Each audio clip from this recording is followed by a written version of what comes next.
Looks like Sam Bankman-Fried committed the largest financial fraud in modern history, but he's not in prison. He didn't trespass in the Capitol. What's interesting is that you are not allowed to know the identity of the two people who helped put up Sam Bankman-Fried's bond. His lawyers even argued in court to keep the names masked to shield them from public criticism. Now, the media outlets that took a ton of money from Sam Bankman-Fried, like Semaphore, haven't yet returned the money, that's stolen money, they don't seem very interested in how this has happened. Well, we are interested. We just finished a documentary, in fact, called Scam Bankman Fraud, the story of FTX. It's out on Thursday on Fox Nation. Here's a preview. One of his strategies was to clutter his sentences with technocratic jargon so no one could really understand what he was saying. Alameda did have a big position open on FTX. That position, I think, was very over collateralized a year ago. There was a total market collapse and specifically a large correlated collapse in its assets over the last month. I am no cryptocurrency expert. I'm no finance expert, but I don't think you answered my question. The technocratic jargon is itself part of the smokescreen too. I have a general rule of thumb. If you cannot explain it to a 14-year-old, that means either you don't understand it yourself, or you do understand it and you're trying to confuse the audience for a reason that has to do with your own self-interested gain. Mr. Bankman-Fried has been able to confuse interviewers by talking in circles. Nothing that SBF has said since the fraud was exposed has been coherent even to this sophisticated observer of financial markets. And I think that that's not just an accident, it is by design. It is another deflection tactic.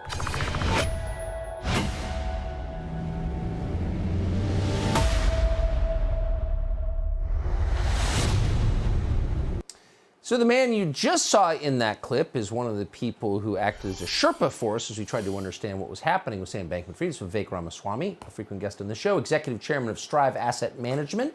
He joins us in studio tonight. Vivek, thanks so much for coming on. I loved your point, and I think it's one of the truest guides to other people's talking. But tell me why Sam Bankman-Fried seems to be treated so much more gently than your average criminal defendant. Well, it's because he had the entire deflection tactic set up. And it wasn't just the jargon.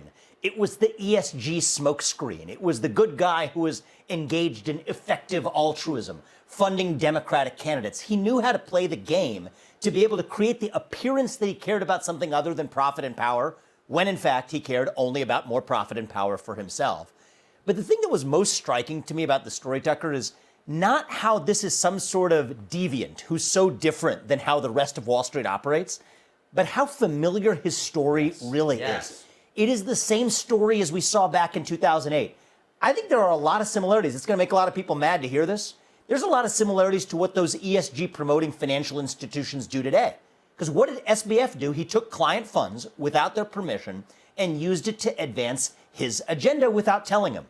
Guess what the largest financial institutions in the world are doing today? They're using somebody else's money without their permission to advance their own agendas. And so what I find most fascinating about the story isn't this one guy with curly hair who's 30 years old that was worth a lot of money and now isn't. That's just a detail. I think it's an interesting moment for everyone to look in the mirror who's in Wall Street and everywhere else and ask themselves how dissimilar his story really is to what even mainstream actors in financial markets have been doing since 2008. It's a wise point. I mean, these are people who are motivated by a lot of things, but one of them is the desire to accumulate as much money as possible. We know that is fine. But we have regulators who are supposed to keep that within the bounds, like Gary Gensler. Where are they? They're busy focused on advancing those same agendas, right? Why are they propagating ESG disclosure rules when, in fact, they should be focused on preventing people from losing money?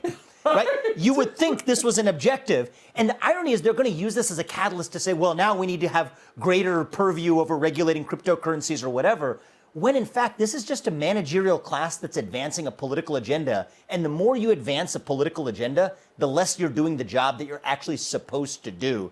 And you know it well, Tucker, that is the story of the administrative state, the SEC included, as we know it. So just really quick, if it is true that what Sam Bankman-Fried did is not so different from what a lot of people are doing right now, are you concerned about the stability of our financial system?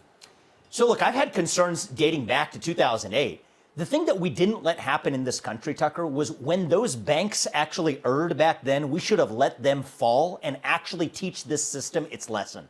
Instead, the lesson we taught was the worse you act, the more likely you are to get bailed out by the system. Totally right. SBF was a young guy. That's the system he grew up. What else do you expect but a next generation of fraudsters do the same thing a decade and a half later? And clearly his parents encouraged this. I mean, you could just imagine this kid pulling the same scam at 13. You know, Yeah, I mean- isn't he cute? He's so smart.